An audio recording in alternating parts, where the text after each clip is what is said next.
Hello everyone, Tom here with another tier list. This one is the white card tier list, and we're going to base it similar to how we did the black card tier list, where kind of be more aimed towards what I think works in a normal difficulty run. I know there's different styles and everything, but just keep that in mind. We'll go through our rankings here. We're going to rank it from what I think is the strongest, so the ones you want to avoid, to the ones that are kind of okay. So the ones at the top will be the hardest to manage, and the ones at the bottom will be easy. We've got the mistakes were made category. We have the you sure category, that tis but a scratch, so not too bad, and then the piece of cake. So let's start off here. We are going to be jumping in here. I actually have notes because it makes it easy. I'm getting old and notes are important for me, you know. I got like 4 pieces of paper here. I want to make sure that I don't make too many mistakes. You can hear me ruffling through my notes. Okay, so we start with the ammunition depot. And I don't mind this one. It adds a rook, but you also get 2 ammunition for every rook you kill. And I kind of dig that one. Yeah, I don't usually pass it up. It's not a bad one to take. Unless you've already got a ton of rooks, but usually this thing is giving you ammunition back, right? It's not one of the easiest ones, but I'm not going to say that it's something that'll mess you up. It's going to go in tis but a scratch. Now we move on to the Ascension. Ascension is bishops can move across obstacles. So if you have moat, they can jump across the moat. If they're behind a line of pawns, they can jump across the pawns.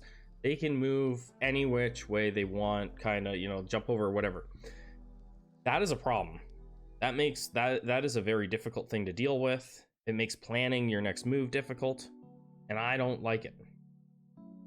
I think that for me, it's a mistakes were made card. I don't give the bishops. There's a lot of bishop buffs. This is the one that I really avoid. I don't like it. So there's our first mistakes were made. Now we have Cardinal. Remove a pawn so that it'll take away a pawn, and it adds a bishop, and you lose some ammo. I don't think that's a bad thing when you hold it up against some of the other things in the game. It removes a pawn, adds a bishop, you lose some ammo. It's a bishop. You're going to end up with enemies on the board anyway. For me, that's a piece of cake. It's 1 extra bishop. No big deal. And we're talking normal here. Further down the line, you have less ammo. Maybe you have to think a little bit harder if you're playing on a harder difficulty and you start with less ammo. Revolution removes a bishop and adds 6 pawns. It sounds like it's not a big deal to add 6 pawns because pawns are weak. But if you don't have enough firepower, and you start lining up all those pawns, it makes it harder and harder to kill the king because you've got all these pawns to deal with. And you just can't maybe get around the board as easy. I'm not going to say it's a piece of cake. 6 pawns is a lot to add to the board in one move, right? That's a lot. So for me, it's a you sure. Are you sure you want to do that? Because it can really screw up your run. Those pawns, if they get 1 movement speed boost, they're off to the races, and they are touching down, upgrading to queens. I've watched other people playing the game, and that's what happens. They get too many pawns on the board, and next thing you know, they've got 5 queens on the board. And now we have the Conclave. Adds 2 bishops at turn 20. These are ones that I generally take every time they come up. I don't feel it's a problem. I bring it on, basically. Turn 20, a lot of times you can end a run or end a floor before turn 20 even arrives. So for that reason, it's a piece of cake. It's a super piece of cake. It's a really easy one for me to deal with. Because usually, like I said, usually I especially on normal, you can get a build going where you can beat the king in less than 20 turns. Now we have peace. Removes a knight, adds 2 bishops. We take out a knight, we add a couple bishops. That's a little bit. It starts to get a little bit more difficult there. When you start adding in 2 bishops, just for the cost of 1 knight, because the bishops have 4 HP, so they're harder to take out. Knights are pretty easy to take out. I'm gonna say that it's not something that I avoid all the time, but it's certainly not a piece of cake. I'm gonna say it's tis but a scratch. You could make the argument that it should go up here, but I'd rather, I don't really find it too difficult. Depending on how many bishops you already have. If you've already got 2 bishops on the board or something, or you've already powered up your bishops, remember, we aren't going based off of that. We're going just off the base card itself, what the card does on its own, not synergies and all that. If you've got Ascension or Red Book or something like that, you might want to avoid this thing. Bodyguard. Okay, so Bodyguard, the king can't die if there's a knight alive on the board. This is arguably, and ever since I was on the demo, arguably the worst upgrade to give the white side ever in any run. You got to take out all the knights, or you can't kill the king. You got to keep an eye on the pawns, because if a pawn upgrades to a knight, then you might be on the wrong side of the board trying to kill the king, and the king can't die. For that reason, it's going up here, and mistakes were made. I really don't think it's a good idea to take that unless you feel like you're overpowered and you're just going to be able to wipe everybody out. Vassal. This one seems rare to me. I know it doesn't come up often, and I'm glad it's rare. I'm glad it's rare because it sucks. It's a really, really bad one. The king swaps position with the rook whenever the king would take damage. So as long as there's a rook on the board, the king is going to be swapping positions with them every time you try to shoot the king. That's horrible, because sometimes you end up, if you got 3 or 4 rooks on the board, you got to take them all out, right? So for that reason, it is another one that's up here, and the mistakes were made. These are pretty strong cards. This one maybe could bump down a bit. I personally, I just don't like giving them the ability to jump all over the place. And here's another one that I'm not a crazy fan of. Court of the King. They nerfed it when the full release came out. It's still really strong. I think it used to be 2 knights, 2 rooks. Now it adds 2 knights, a bishop, and a rook. And every piece on the board, every single piece takes 1 movement speed. They lose a movement speed. It's not a run ender. You certainly don't. There's a lot of situations that you don't want to have it. I'm going to say it's a high, you sure, because one of the plus sides, and this was mentioned to me in the comments on a video that I did, one of the plus sides to having these types of pieces, more of these on the board, can be that, I mean, if you got soul slots, there's a good mix of pieces to kill, and you can keep on refilling your soul slots. If you've got a bunch of pawns on the board, in comparison, you're not filling up your soul slots, you're just sitting there with nothing, right? So it's okay in a way. There is some positives that you can kind of, if you think about it, you can get some positives out of that. Now we move on to the gender queer card. Okay, so this is one of the newer ones. It removes a bishop, which is nice, but it adds a queen at turn 10. Yes. And adding a queen sucks. I don't like it. You can manage around it though, and at least it is removing something. So I'm gonna say that that's another you sure. It's very, very. It's not a run ender, but man, I don't like it. I'm gonna put it here. It's something that, well, you don't want to move. Okay, fine. There. You can go there. You sure? You really got to think that one through before you add another queen to the board. Maybe you have some other. Maybe you have some things that are taking away from the queen, right? If you have subtle poison on the black cards and the queen can only move 1 space for 15 turns, well, then maybe it's a little bit easier to take on that card. Now we have the assault card. So this is the one that allows the pawns to move 2 spaces on their first turn. Again, if you have a bunch of upgrades on your pawns, maybe it's a little bit trickier, but on the just from like just the face value of this card, it is a piece of cake, big time piece of cake. It's going over here. Yeah, I don't ever feel like it's a big issue for me. And now we have scouting. Scouting removes a knight and adds 3 pawns, and the pawns gain some movement speed. So we remove a knight, add a few pawns, the pawns get some movement speed. It's not terrible, but adding movement speed to pawns means that you're like consistent movement speed. I know this one here gives them the ability to move up a bit, but this can be a problem, and it's adding more pawns to the board too, which I don't like. I'm not gonna say it's the worst thing in the world. I'm gonna put it here. right? We're gonna put it somewhere in here. I'm not crazy. I think you can work around it, right? It's not gonna be a run ender, but you gotta really, you can work around it. Not a big deal. There's worse things out there. For example, adding 6 pawns all at once. I just don't like it. And now we have the secret heir. Add as a pawn, and then it hides. It makes one of the pawns on the board a random pawn on the board, the secret heir. And the way that works is that you have to kill the secret heir before the king.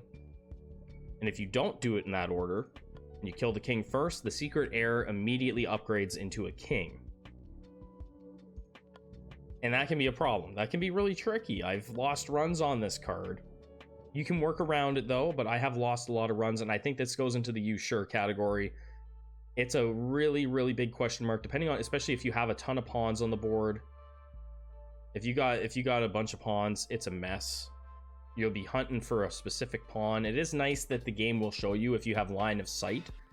If you're looking directly at it, it will tell you that you're looking at the heir. But yeah, I think that's a good spot for it. It's not impossible, but yeah. I still don't think that it's the greatest thing in the world.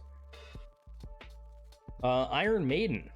Okay, so the queen can't die, or queens can't die. They lose 2 movement speed though. So this was they made this a little bit stronger for us, right?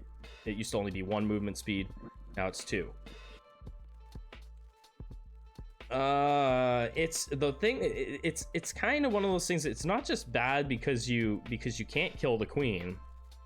It also stacks a bit because if you can't kill the queen, you can't get the queen's soul card, and that hurts almost more than not being able to kill the queen. Not being able to have that card available to you at all, that makes it a little bit painful. And I don't recommend this. I don't recommend taking this thing. One of the nice things, and I'm gonna put it up here. I'm gonna put it here. One of the nice things that I will say, and this is kind of like a little tip, is that the King's Shoulders allows you to throw a queen, an Iron Maiden queen. You can actually toss them off the board too. You can get rid of them. You can throw them off the board, which is kind of funny. I haven't done it myself, but I've seen people do it. Entitle. Removes a pawn, adds a knight, and then we get an ammo. So that's very similar to this one here. I'm going to put it right next to it.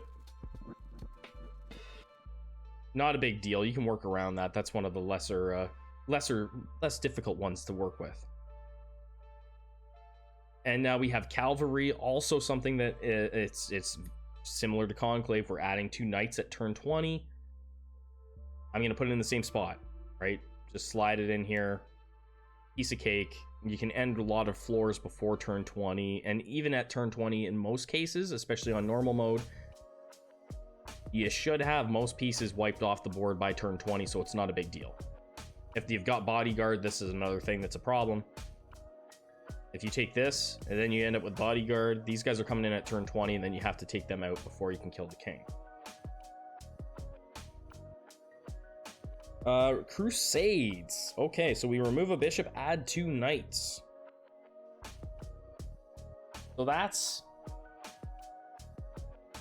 let's see here.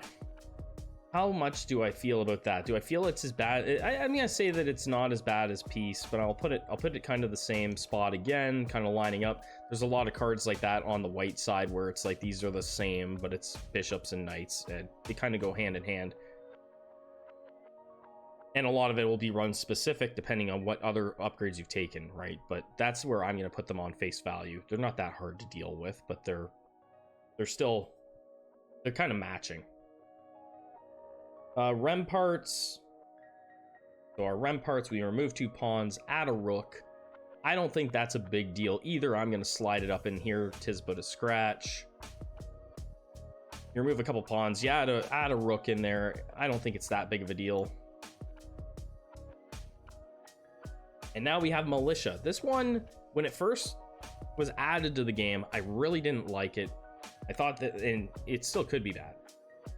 It allows pawns to move and attack in 4 directions, and it adds 1 pawn. So it allows the pawns to move in the directions you can see here, right? Orthogonally.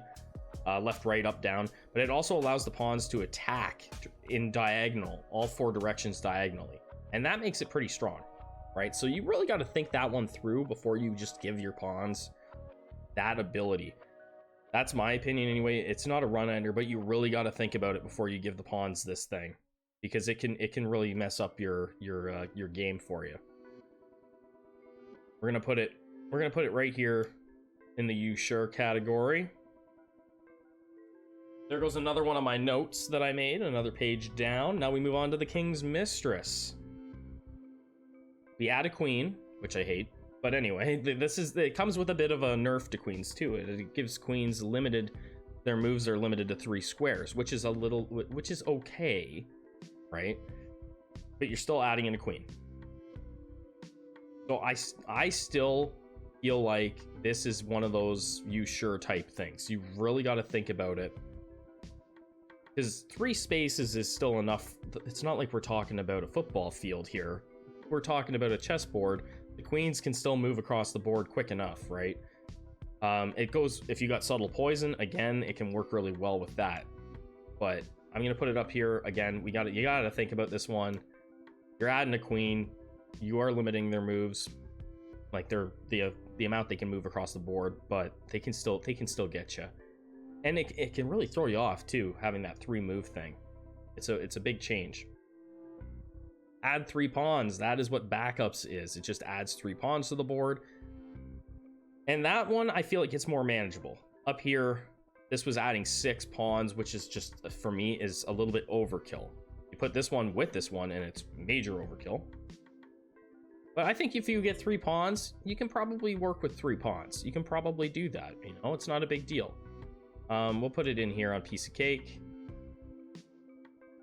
You can tell I've been burned by pawns many times, thinking that it was going to be fine just stacking up pawns, and it comes back to bite you really quickly. Okay, so this is conscription now. Adds a pawn every 4 turns, but they start at the back of the board. So every 4 turns, a new pawn will come up from the back on the white side. And I don't think this is a problem. I've double stacked this thing. If it comes up twice in your run, just take it. It's probably the easiest thing in the game to deal with, as far as I'm concerned. Harder difficulties, it's a problem. Or if you've got a lot of movement speed available for pawns, it can become a problem. But on face value, just adding a pawn, it's not a big deal. Pikemen. Pawns can attack the first 2 squares in front of them. So they can hit right in front of them now. They can hit for 2 squares in front, and they still have their single square diagonally to the front, left and right there. I don't like pikemen. It's a difficult one to work around, and if you put it with militia, it's a nightmare. And I think it's one that you really got to think about. Pikemen can really ruin your run. We're going to put it here. I think it's worse to... It's a little bit worse to take than militia. Just a little bit. Definitely, I don't recommend taking them both together, though. It makes it very difficult to deal with pawns, even if you've only got a handful of them. Now we have Homecoming. So this one is the first queen that you usually get in the game, right? And this one is... You're guaranteed to get this after floor 3. After you complete floor 3, you're always going to get this queen. Now, I don't really know where to rank it because it's putting a queen on. You don't have a choice. So it's kind of...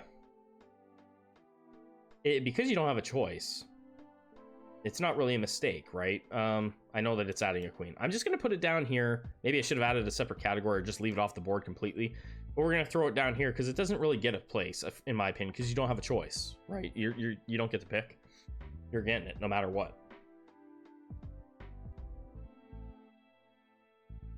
And now we have the red book. It adds a bishop and gives bishops the ability to move orthogonally. Now, it's important to note that they can't attack you that way. They can still only attack diagonally with this, but they're able to move. It kind of messes with your strategy because maybe you think, okay, my bishops are both on white.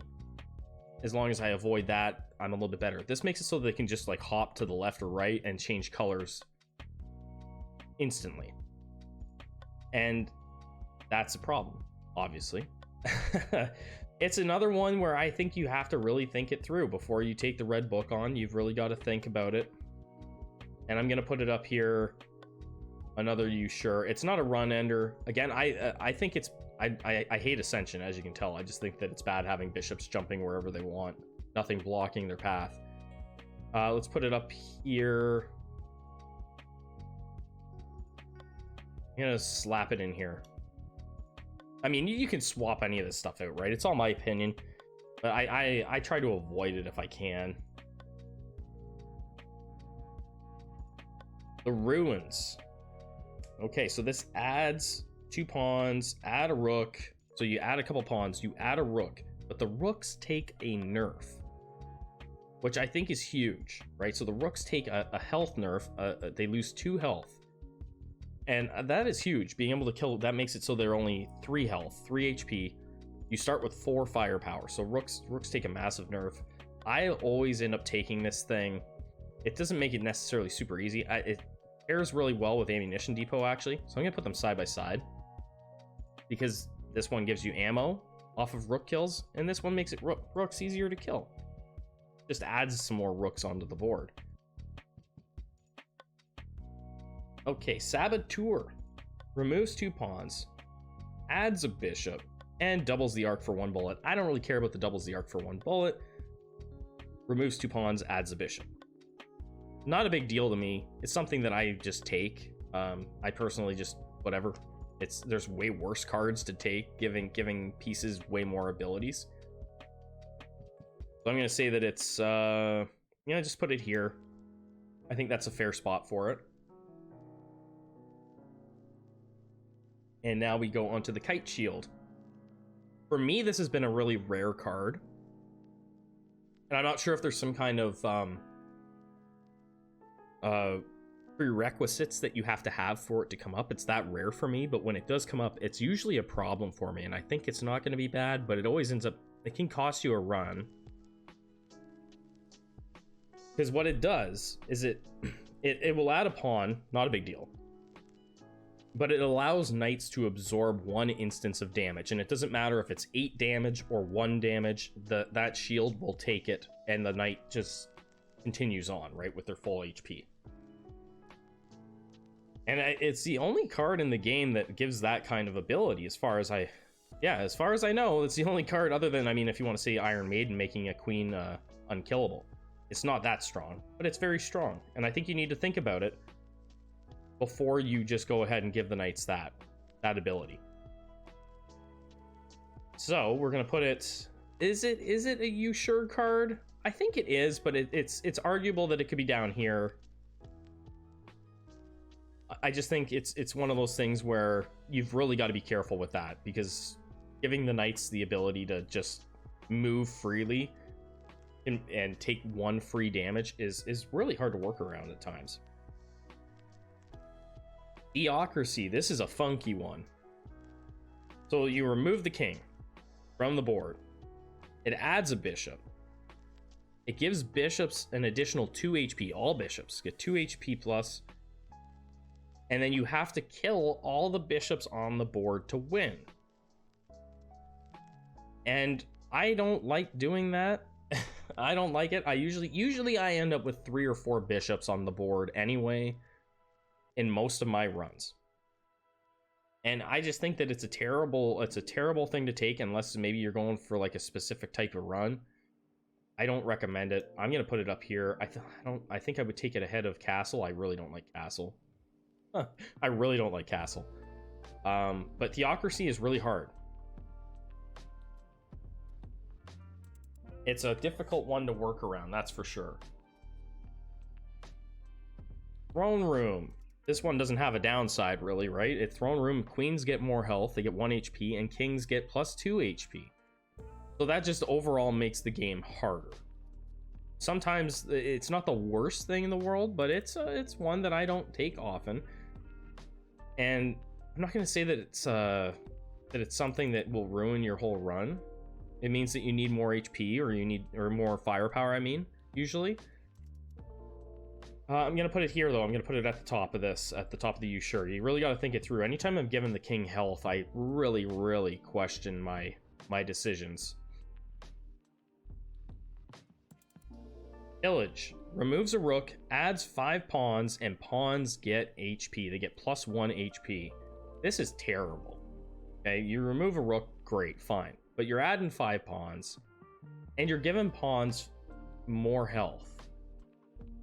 And that just makes it, that makes them harder to kill, right? And you want to be able to kill pawns quickly. I really don't like pillage at all. I don't like giving pawns health. It's going up here. I really dislike it a lot. Giving the pawns health is a bad idea. Lookout tower. +1 rook, so we add a rook at the start of turn 15. And backups are 5 turns sooner. So what it means by backups is that applies to these guys here, your cavalry, it applies to conclave, it applies to genderqueer. So this would activate at turn 5. These would activate at turn 15, and it stacks. If you take 2 of these, then I actually just did this on a run. I just did this before I started filming this. I had 2 towers and I wasn't paying attention, and I had a genderqueer card, and so I started with 2 queens on the board, and it was a bit rough. It's not the worst card to work around. Again, we're not doing that off of those synergies. On its own, it's a pretty easy thing to work around. I've taken one before and I've cleared out the board before turn 15, and it's no big deal. So I think that it's going to go here for me. I've cleared out the board before turn 15 many times. Especially if you're chucking grenades. You can clear out the board really fast. Okay, now the last one. Zealots. Pawns get +1 speed, and bishops get speed as well. So they both get a movement speed buff, and I don't like that. I don't like giving them that much, but it's not that big of a deal. It's, you know, it's one speed. I don't think it's a piece of cake. I don't think it's a you sure thing. I'm gonna put it here. Just put a scratch. I'm gonna put it at the top of that because I do think it's close to having to think about it more, but it's not something that I really worry too much about.